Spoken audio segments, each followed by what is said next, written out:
Selon le PDG de la SNCF, les conflits sociaux contre les réformes du gouvernement ont déjà coûté plus de 1,5 milliard d'euros à l'entreprise. Dans une lettre adressée au secrétaire général de la CGT, le président de la SNCF estime que le positionnement revendicatif de la CGT, comme fer de lance d'un conflit interprofessionnel qui s'oppose à un projet de loi, renvoie à une négociation nationale avec le gouvernement en dehors de son champ de responsabilité.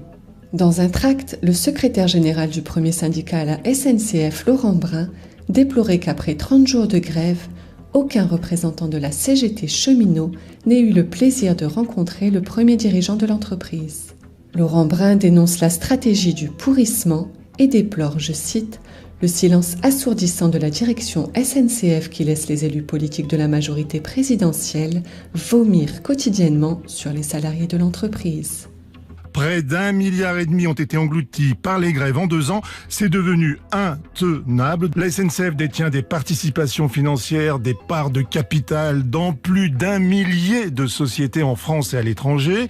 Il y a donc des marges de manœuvre. Alors bien sûr, pas question de vendre par exemple Eurostar ou Thalys, Keolis ou Geodis, mais il y a des centaines d'autres filiales, petites et grandes, qui peuvent rapporter.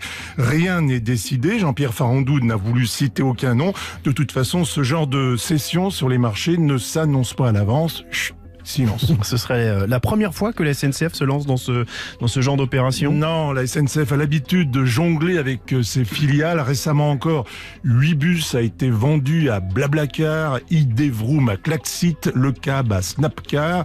La SNCF de toute façon cherche en ce moment à se recentrer sur ses métiers de base, le ferroviaire et la logistique. Elle n'attend que ça, faire le ménage dans son portefeuille de participation en empochant au passage une plus-value. Finalement, ça ne tombe pas si mal. Ce serait pas aussi un message aux grévistes ? Si, un peu. Reprenez le travail, sinon je vais être obligé de vendre les bijoux de famille. Mais ça, c'est de bonne guerre.